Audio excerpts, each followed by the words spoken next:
So we are here at the Military Museums with Barry Norrington, a Korean War veteran. I am Karen Storwick, the interviewer. Ian Watson is behind the camera. It's June the 19th, 2013.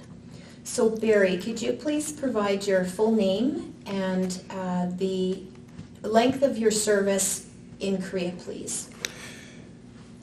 My name is Barry Hughes Norrington, and I served over in Korea on 2 occasions.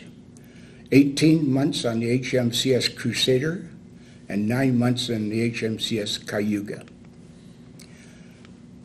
We went over in 1952 and come back in 54. So, Barry, can you tell us where you were born and where you grew up? I was born in Picton, Ontario, and my father was in the major in the Hastings and Prince Edward Regiment, and when he was posted to Calgary on the MD-13, he was put in charge of the returning veterans from World War II. That was the start of the DVA. Interesting. And so you were educated in Ontario. At what point did you join the Army? Were you still going through school? Or rather, sorry, not the Army, the Navy. Okay, we'll start off right from the beginning. My dad was posted out here, and we waited for him to get a house and things like that. So he brought us west in 1947, and we established residence in Calgary. I was going to elementary school there, and from there I went from elementary school at King George and then up to Crescent Heights High School. And my dad, when we come out here, he was involved with the Alberta Military Institute here, and he was in charge of the Cadet Corps. And so I became an Army cadet. And I stayed there for 2 or 3 years. So you did join the Army. And we were posted down by the fire hall in Calgary Stampede Grounds. From there, from the Army Cadets, I joined the Reserve Army because I was still involved with my Army, with Dad. And that was while I was going to school. I joined the KOCRs, King John Calgary Regiment, Tank Corps. Then the Korean War broke out while I was in high school. And I didn't really want to be sent over to Korea in a tank. So my best friend, my friend and I, we were thinking of getting out of high school anyways, and my other partner, my friend, did. His name was Robin Skoberg. And so he joined the Navy. I stayed with the Crescent Heights High School and tried to finish my grade 12. We were going for matriculation at that time, and it was important to get the education. So Robin joined the Navy, and he sailed on the first trip on the Athabasca. And Robin was a sort of a daredevil type. And the bottom line was he got washed overboard on the HMCS Athabasca going over to Korea. And his name is mounted on the Korean Memorial out in front of the military museums to this day. I joined the Navy because I wanted to be with my buddy that we were in high school together. So I talked it over with my dad, and I said I wanted to join the Navy. I will take my education, further my education by mail. which didn't work out because in the wartime, so I had first year of grade 12, and I joined the Navy then to join up with my friend Robin Scubber, which I didn't know he had got washed overboard, of course. So I joined at the Tecumseh like John Chapman and the rest of us did, 1950, and went to Cornwallis, took the basic training, and then they were asking for, or I served on the HMCS Magnificent, which was the aircraft carrier at that time. I think John mentioned that. Then I served on the Coronation, on the HMCS Ontario, which was a cruiser. And that was the time when the Queen Elizabeth II had her coronation. So if we just back up a bit to your training, what sort of training did you receive? Where? In Cornwallis.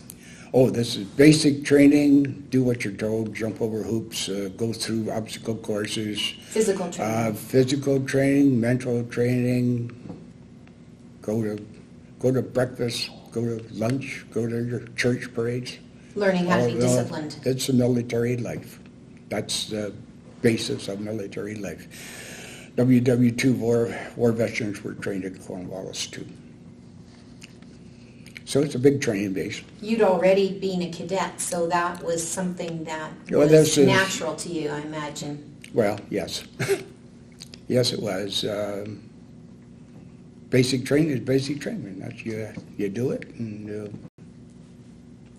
And so the Magnificent, was that your first experience at sea? Yes, it was. We come out of Cornwallis, and I was drafted to the Maggie. And I was an ordinary seaman under training, and that you do so much ordinary seaman under training, become an able seaman. And then I became an able seaman on the Maggie, and then I was posted to the cruiser Ontario, and which I became from an able seaman to a leading seaman. How long was your tour of duty on the Magnificent? Pardon me, that was an able seaman. On the Maggie, I spent 8 months, close to a year. And then on the Ontario, maybe another 6 months, 8 months, someplace on there. I have it in records, but I'd have to look it up. Did you go to Korea with either of those ships? No. My first trip over to Korea was on the Crusader, and that was after I did my quartermaster duties on the Ontario. And they were asking for volunteers to go to Korea, and so I stuck up my hand, and next thing I was volunteered to go to Korea, and they posted me, drafted me to the Crusader. Were you just 18 at that time? Pardon me? Were you just 18 at that time? Did you basically... No, I was about 26. You were already very experienced. Well, yes, I've been through a few. No, I was... What were you expecting when you... I'm sorry. Oh, go ahead. No, when I joined, I think it was about 19, about 19. And when you went to Korea, you were... When I went to Korea, I was an able seaman. At what age? 20. 20.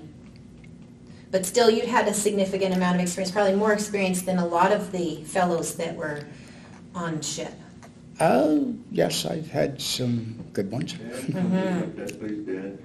What did you expect when you were heading off to Korea? Our first, and that's a very interesting point too, because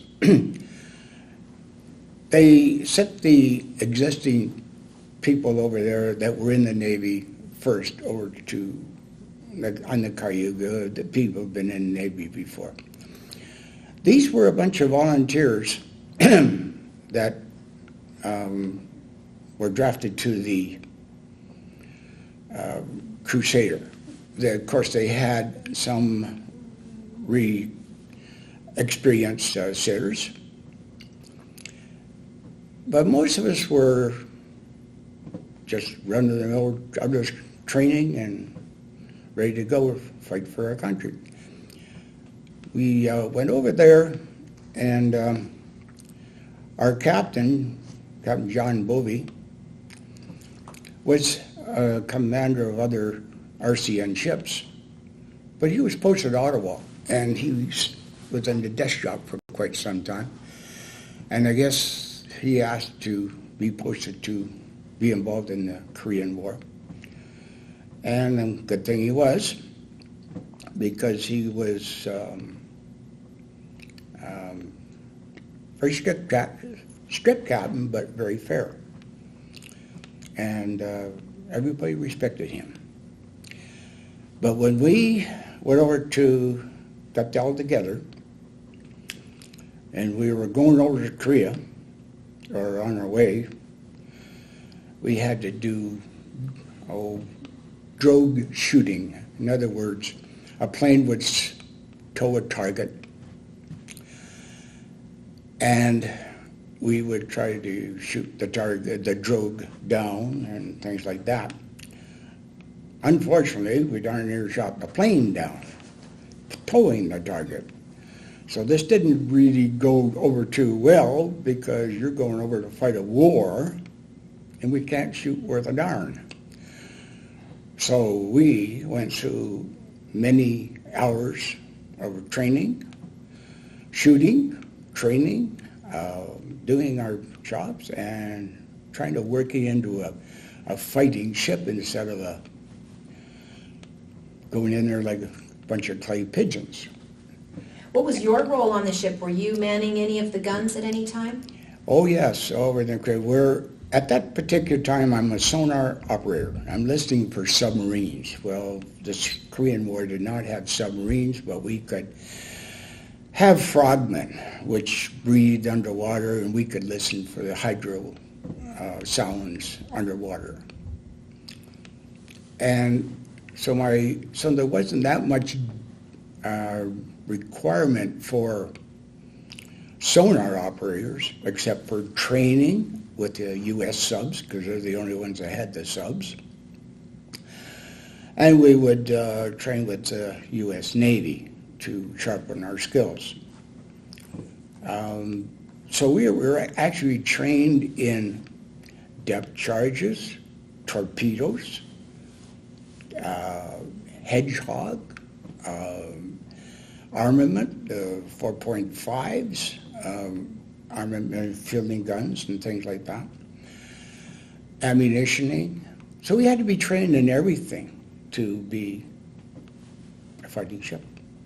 Was this training taking place off the Atlantic coast? No, most of that training was on our way over, and periodically over there, Captain John Bovey described the Korean War as a shooting war. And why do you say that? Well, because that's what it was. It was a shooting war. It was not interception of, we intercepted junks and sandboats and things like that. But what made the Crusader so spectacular or so efficient was their gunnery. Because we trained, because he was so embarrassed of down there shooting down the planes, that we became very proficient in what we did. And we were trained in gun screw, depth charges, I said, tracking submarines, which got the odds whale in there, and things like this, and quartermaster duty, steering the ship, and lookouts. And so we were trained for everything. Did you have multiple roles on the ship? Oh, yes, yes. Yes, we did. Do the old paint and chip and try to keep your ship ship shape, or looking ship shape while you're at war. You did lookout duties. You did stand watches for hours and hours at a time and things like that. We did sonar operators. We had to do our trick at the wheel and things like that. And steering, yes, we did everything. Was it comfortable on board your ship? Comfortable? No. No, we were, just like John said, with the boot lockers, we had hammocks slung, and you were very close together, and it's like family. Yeah, it's crowded on there. We had a destroyer carries a complement of 250 men, and you got to get along. I imagine there was some seasickness along the way. Oh, some guys got sick, sure. Did you get sick? I got sick from when I took my basic training at Cornwallis. Coming back to St. John's, we had 25-foot waves right out of training school at Cornwallis and going across the street to St. John's. 25 feet, and yes, I was hanging on the side. That's the only time I got sick. That was a baptism by fire? Pardon me? A baptism by fire? Oh, it was certainly a baptism by fire. Why did I do this? And things like that. Why am I here? Yes, that was very, yeah. Did you encounter many storms on your way over to Korea? We hit some typhoons that were very, very scary. So scary that nobody was allowed on the upper deck. They all stayed below, and you head your ship into the big waves. And these are 25-foot waves. These are big ones. And when the ship goes up and then it comes down with a thud, you think the rivets are all going to pop out and you're going to go to the bottom of the sea. And there was a scary moment that happened. But fortunately, there was only about 2, maybe 3 big storms that were worth mentioning. They were scary. What route did you take? What route? Yeah. These over the Pacific Ocean, but mostly over. You left from Halifax, or did you leave from Esquimalt? We left from Esquimalt. Oh, so you didn't have to do the route through the we didn't go through the Panama Canal, We didn't go through the Panama. We've been through that after the war, and with the Ontario and with the Maggie, matter of fact. But we didn't do it with the destroyers. No, we went straight from So point A you to left point B. from We left Esquimalt Esquimalt with the Crusader. and we go to Pearl Harbor. That's your first stop. You re-ammunition, you park, and try to get your ship together because the next stop is Korea or Japan, Sasebo. And were you working with the Americans in Pearl Harbor? Oh yes, you always work with the Americans. They were the dominant force. Did you have any impressions of them and their training? Well, I know what our training was, and I think our training was superior because we're volunteers, and we had to take pride in our ship and our captain and respect for our officers and petty officers because we're all in this together. And you either work together or you sink together, and we depend on each other. So it's very important. Did you find there was less a sense of teamwork with the American crews, or less of a sense of that brotherhood, maybe? Oh, no, we didn't. We worked with the Americans in transferring fuel and ammunition. You have to do that. That's part of the game. But not so closely that you had to rely on them as a team? No. We were senior ship over there too, but there was the overall senior ship was the Americans. They actually told you what posting you were going to go and where you were going to go, and how good you were determined in part how good you were. And where you were going. Where you went. Like, why send somebody that's, well, their gunnery is not efficient over to a very dangerous spot. So, no, that's why Crusader did a lot of was selected to join this train busting club, which they became the winner of all the ships that served over in Korea, U.S., British, and Canadian. So it's quite an honor. Do you credit your captain for that Yep. level of prestige Yep. that you were Because awarded? he would never be satisfied unless it's top notch. And it proved to be that's what you had to do. Because when we were posted on the East Coast, the train track coming from North Korea to South Korea is all sheltered by tunnels and mountains. So, but the only way you could see those train tracks or see where the train was going to was between the two mountains. And you would go through a mountain tunnel, then you'd have a space, and then you go into another mountain. And that's how they got from North Korea down to South Korea. And that's where they supplied their troops at supply trains, and they had a troop train. So out of the 4 trains that we demolished, and there were confirmed kills by the U.S. Air Force, and they wanted to see the locomotive down in the gully, we destroyed 3 supply trains and 1 troop train. What would be the range that you were shooting at? That is wherever you felt the range. That's a good question. I don't know. We had binoculars to spot the trains coming through from one tunnel to the other. So you had to get close enough to fire, because it's only a very short span of time that you got between one mountain and mountain.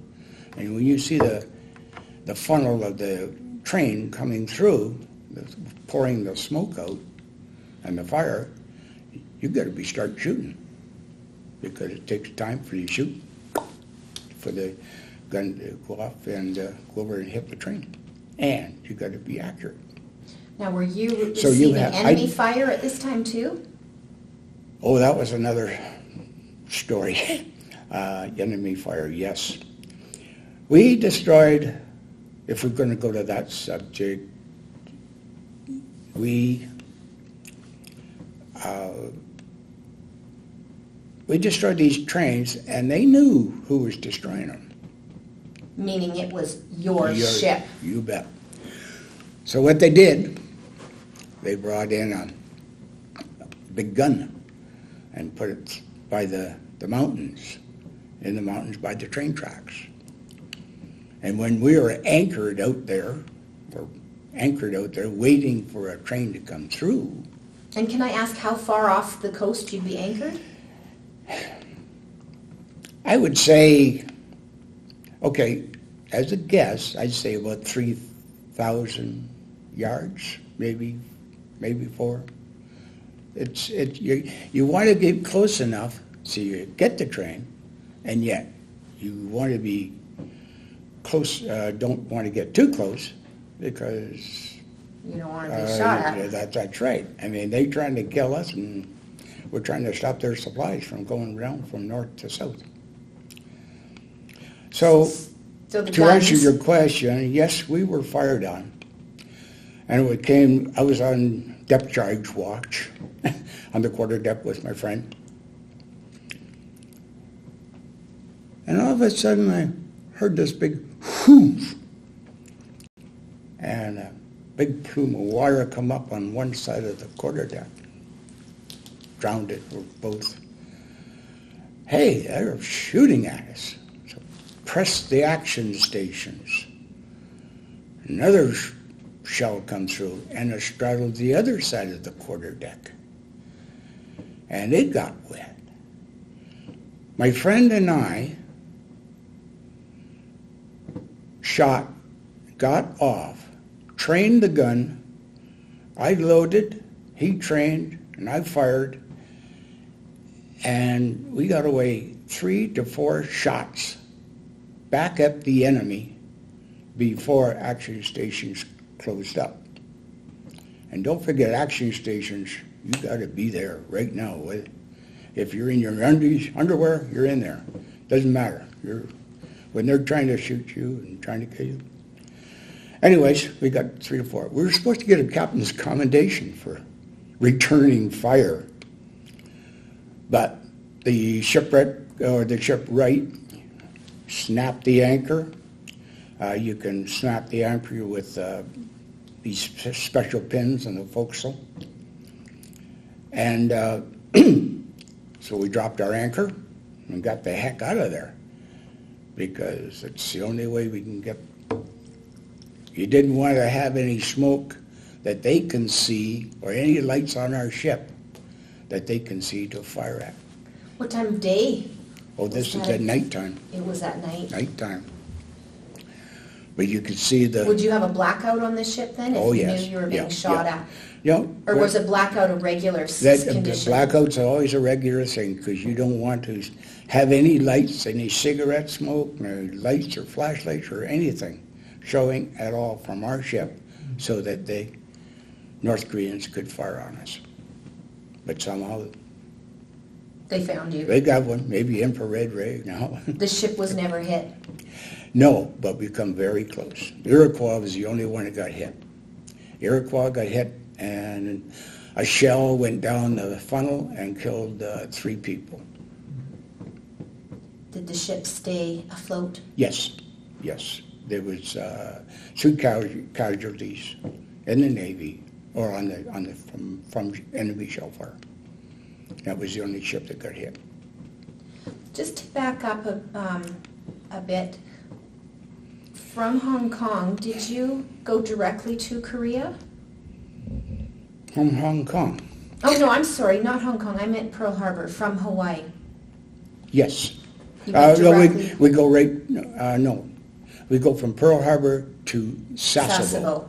That is our ammunitioning station. And from there, That's your home base. That's our home base. That's just where you spend your ammunition, you get your mail, you get your leave, things like that. And from Sasebo, then you go over to Korea. And did you have periods of time where you would go on leave in Japan? Oh, yes. Everybody gets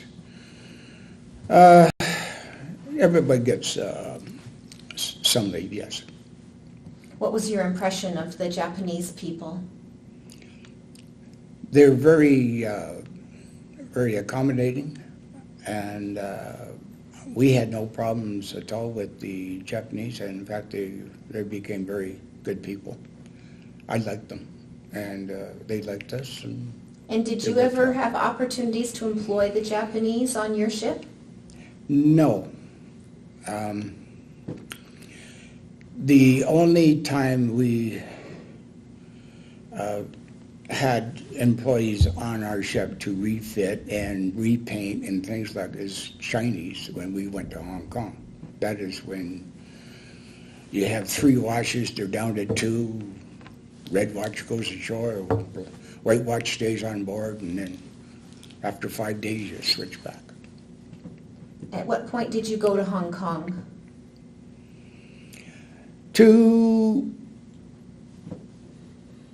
Well, we have to get permission from the United States, of course. And our ship was been over there, and we have had our share of gunfire and shooting wars and things like that. But it has to be refitted.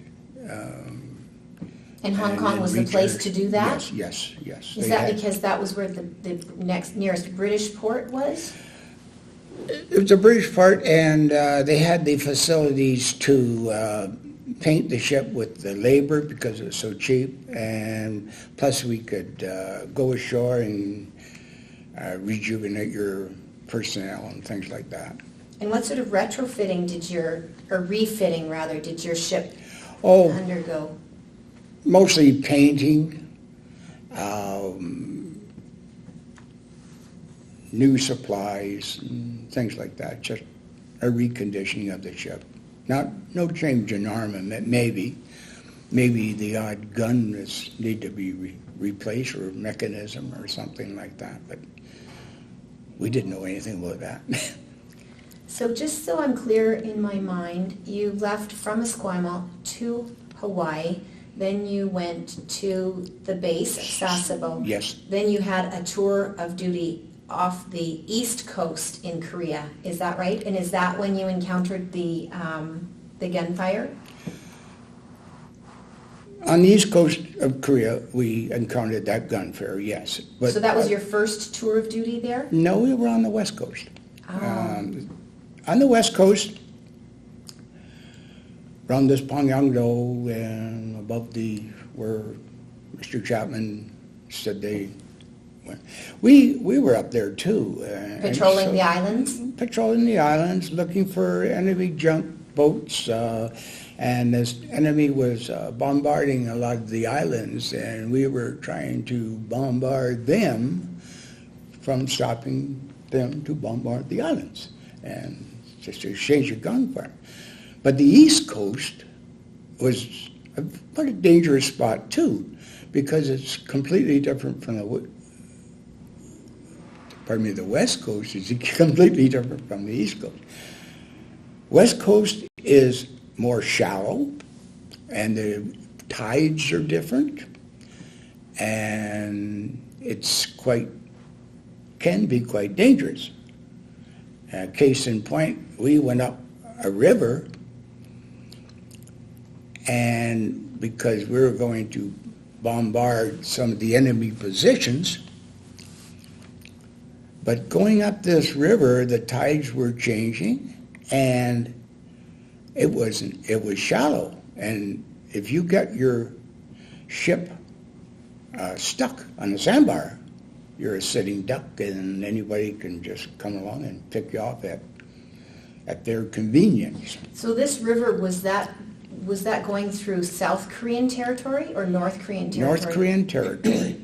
So you were going through a river in North Korean territory and with the danger of being stuck on a sandbar. Well, we weren't going to go very far because I would have to point to the map Which we'll do.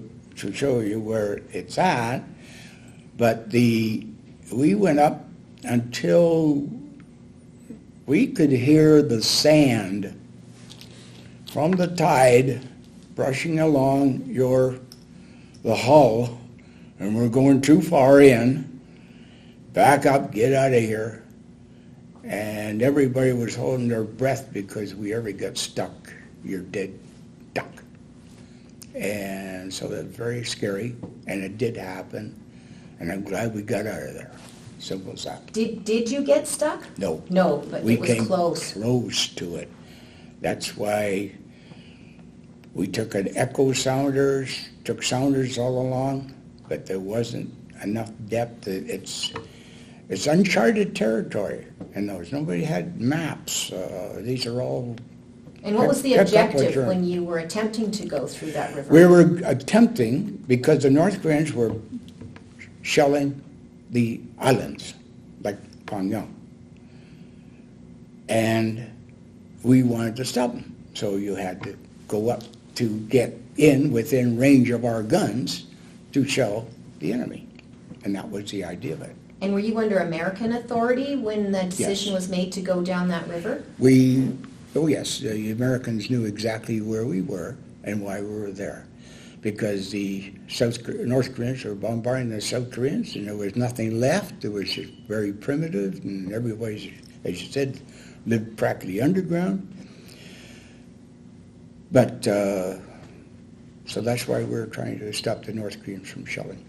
Just on the map quickly, maybe you could just hold it up in front of the camera and just point how far you got on the river and where the river was.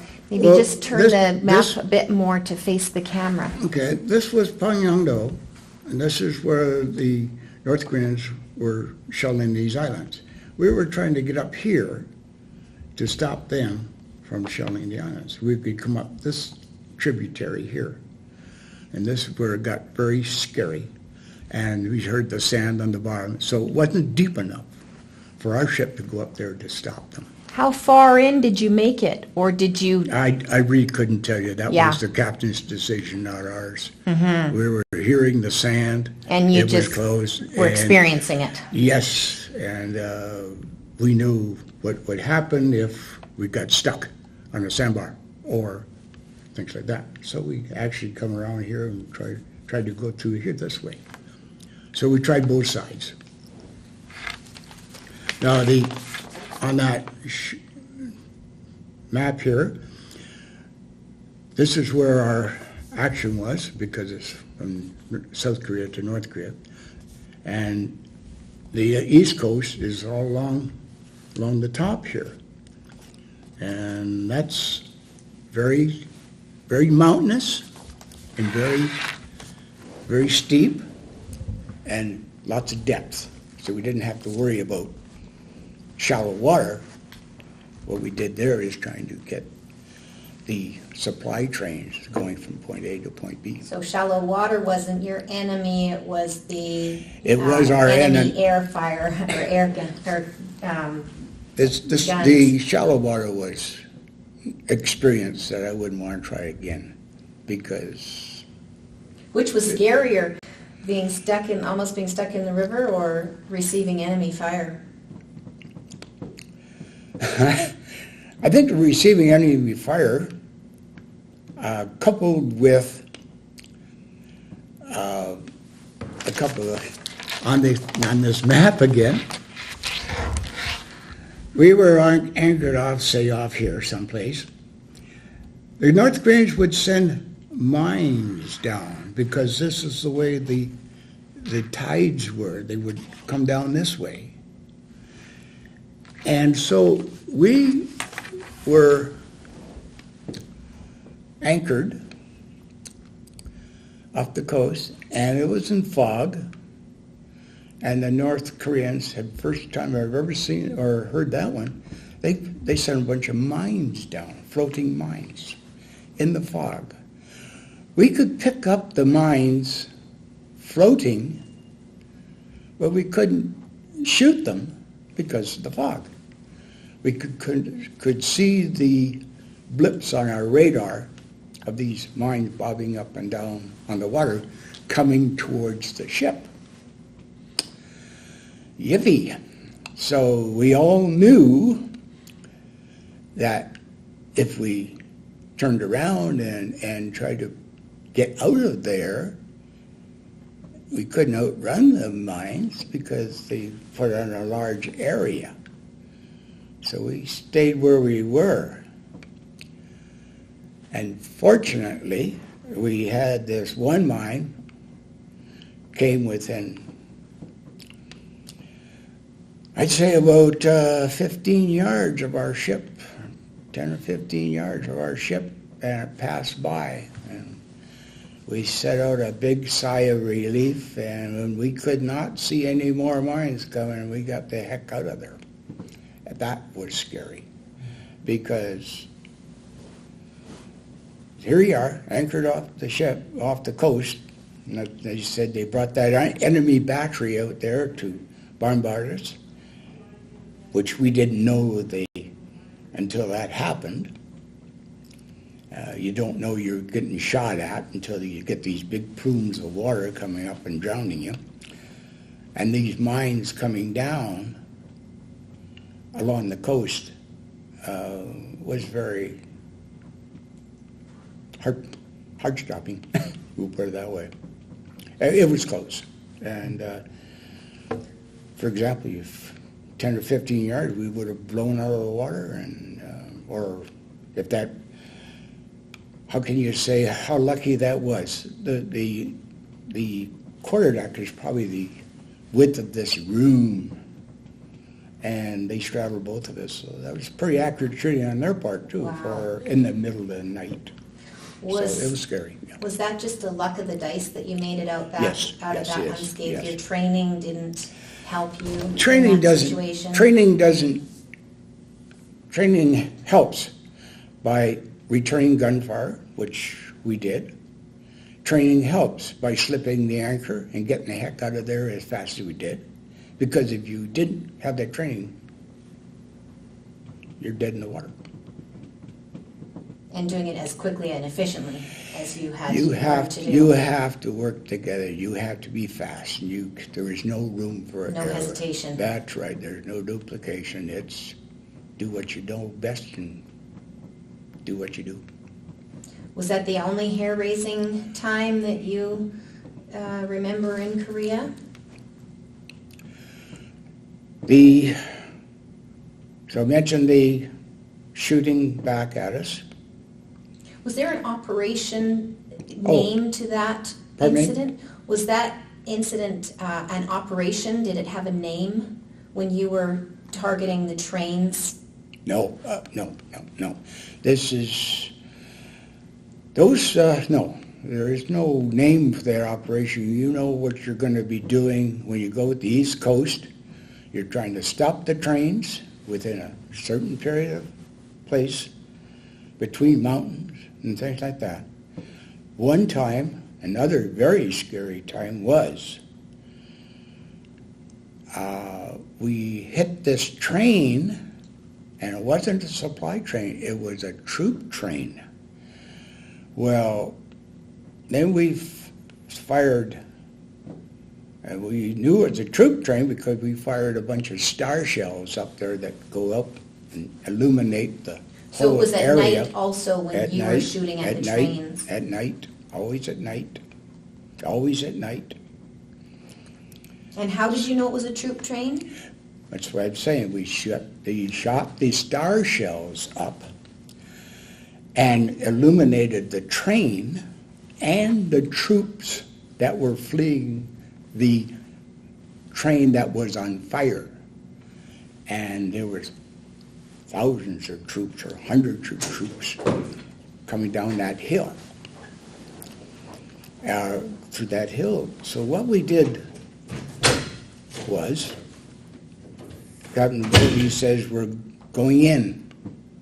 Everybody will have a gun, machine gun, Bren gun, Tommy gun, anything that fires a bullet. We're going in as close as we can, and we'll spray all the enemy as much as we can with the big guns, the little guns, the medium guns, the anti-aircraft guns, anything at all. And then we'll get the hell out. So what they was, for example, up the map again, we would stop the train and we would go in, and within, I would say, 3,000 yards, spray the whole works and then boot her back out of there. And were you under enemy fire? No. Oh, yes, because I guess some of the troops would fire back at the ship, but nothing was. Nothing that was threatening? No. We did not have any damage that I know of. If you got a troop train and they're going down there with all their guns and ammunition, I'm sure that they would fire back. If you're going to be, it's self-preservation. You do what you have to do. We've heard about your traumatic experiences or your difficult experiences, your experiences in combat in Korea. What about your memorable experiences that were more happy? I had two memorable experiences that I remember. We rescued a bunch of South Koreans on a junk because their motor had failed. And there were 5 or 6 of them there. And I was on the HMCS Crusader at that time. And after every junk we come up, we have all their guns pointed at the poor guys. I mean, to determine whether North Koreans or South Koreans. Anyways, it turned out they were South Koreans. And their motor had failed, so we towed them back to port because they were stranded. There were six or seven of them. And later on, about a week, the captain said, "Do you remember those guys we rescued and towed back to port? Well, something unique has happened." They turned around, those fishermen went out, and they collected Alaskan king crab, enough Alaska king crab to feed the ship's company for 2 days. And that's a complement of 250 men, so that's a lot of Alaskan king crab. It was so great to have fish right from the sea, and of course the cooks cooked it up and we had a great time. That was the most memorable experience. The second memorable experience was we were on the peacekeeping. I was transferred to we flew over to join the HMCS Cayuga. And we flew over from Vancouver this is after the Korean, we had come back, and this is my second trip over. We flew over from Vancouver to Tokyo, from Tokyo down to Yokohama to pick up the HMCS Crusader, or Cayuga, which was doing a little refit at the time. They asked for, then after the refit was done, they asked for 3 volunteers to volunteer to sail the inland sea of Japan. And if you take a look at the inland sea of Japan, that's quite an area. Anyways, we put my hand up. They wanted 1 officer, 1 petty officer, and 1 leading seaman, which I was a leading seaman at that time. And what an experience that was. The idea was, this is a navigational exercise for the officer, petty officer, and myself, to sail from one end of the Sea of Japan to the other, which took 2 days, while the HMCS Cayuga went out and just patrolled and see how the refit was working from Yokohama, and they would pick us up at the other end of the Sea of Japan. And then we'd go from there back over to patrolling the peacekeeping duties for the Cayuga to resume. This is after the treaty was signed. This is after the treaty was signed. So that's why I have Korean War Medal, then I have a peacekeeping medal. And so Crusader was on the wartime, and the Cayuga was on the peacetime. But what a unique experience for me to sail 2 days with 2 other guys from one end of the Sea of Japan to the other, and not many people can say. I'm very proud of that. And that's the most memorable experience I had. What a full experience you had in Asia. A fulfilling experience. It's a good experience to have, because not many people can say that. Are there any other memories from your first tour of duty in Korea that you want to talk about? Well, what would you, other things than shooting? We talked about your service on the West Coast and your service on the East Coast. Were Yes. you in each place repeatedly, Or was it one time on the West Coast, one time on the East Coast? Oh, no, several times on the East Coast. And then back to And Japan each back and time? forth. And we're all, don't forget, we're all controlled by the U.S. Armed Forces, the U.S. Navy. And we work with conjunction with the Navy, the U.S. Navy shooting these rockets, launchers and things like that, and the British and the Australians. So we work with the whole Commonwealth, the whole United Nations. You work together. How did you find it working with other nations? It was interesting, very interesting. British Navy is very good. Canadian Navy is top-notch. Americans, they got a lot of firepower, and they just fired everything they had. Rocket launcher, I've never seen a rocket launcher before, and it's quite an experience in those days. I think the common experience when we talk about the Americans versus the Canadians seems like the Americans have a lot of toys but less training. Well, they're conscripted. Yeah. And you're told when to go, when not to go, or whatever. And we're not under those type of restrictions.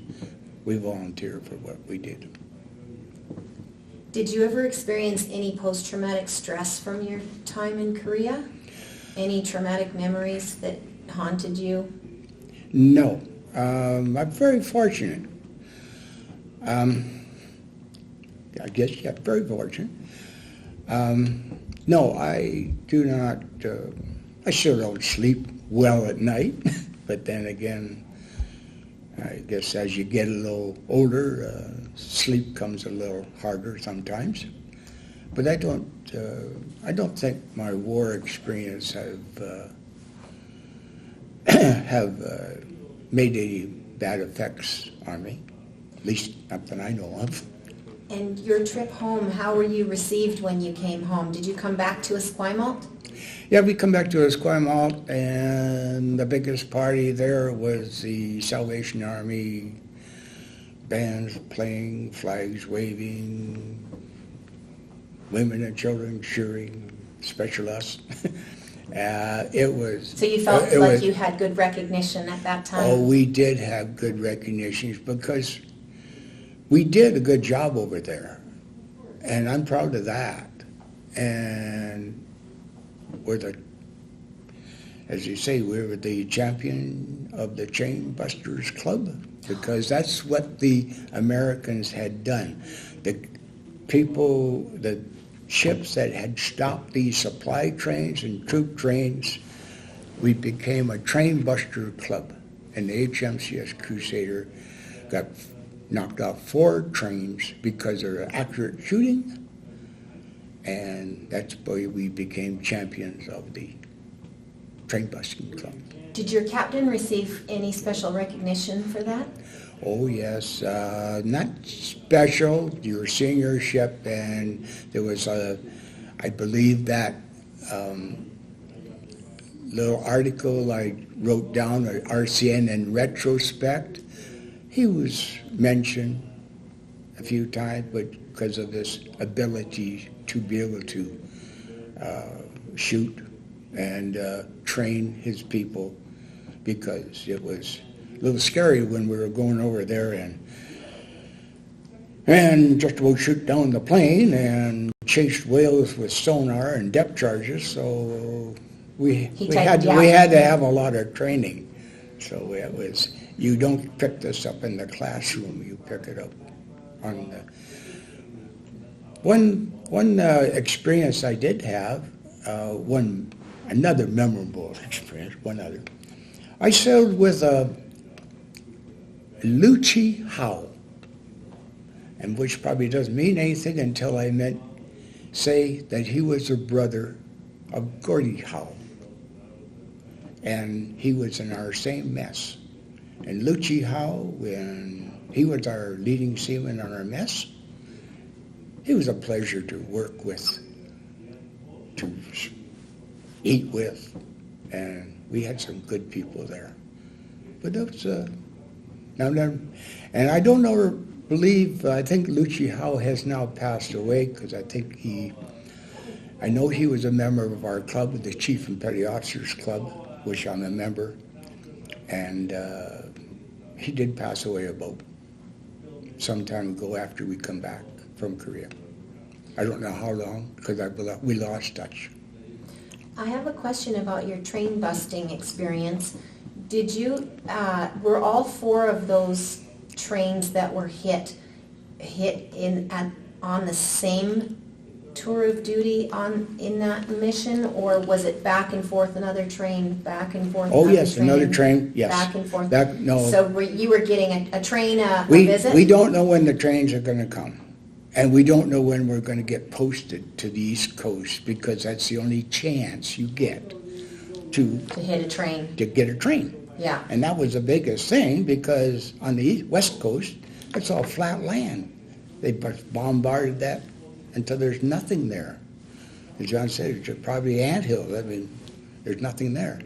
But the troops and the supply trains came through these tunnels. That was the key of getting supplies from north to south and to supply their front lines. And if we could stop those supplies coming, we'd done our job. It must have had a profound effect on the success of the war in general. Makes me feel proud. I bet.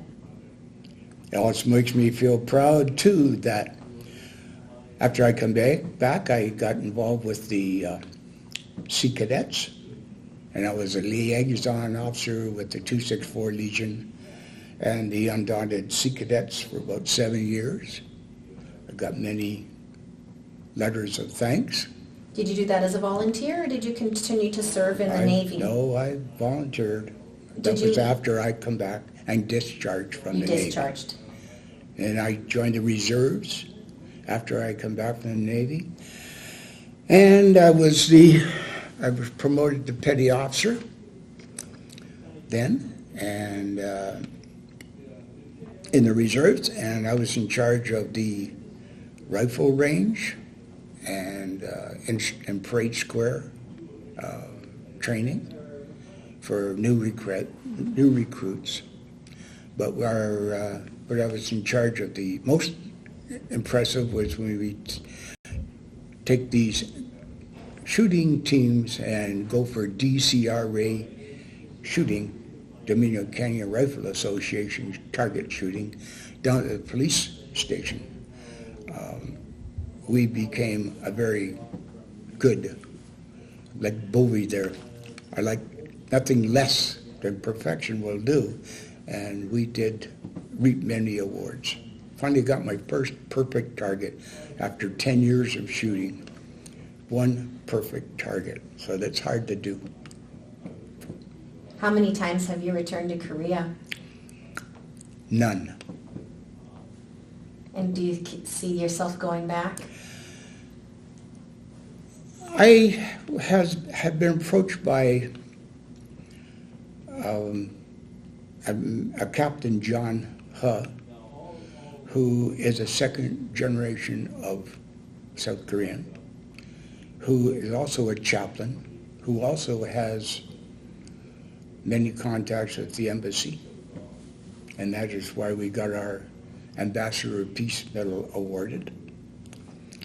He asked me if I would be interested in going back, and I said, depending on the time and my health, yes, I would like to go back and see what happened, but I wouldn't. What can you see from the coast? I mean, that was hard to go and relive your memories, isn't it? My memories are stormy seas, long duty watches, lots of shooting, and lucky to get out of it. And those are long, cold nights over in Korea. And I spent 18 months on that Crusader. That's a long time. That's a year and some odd.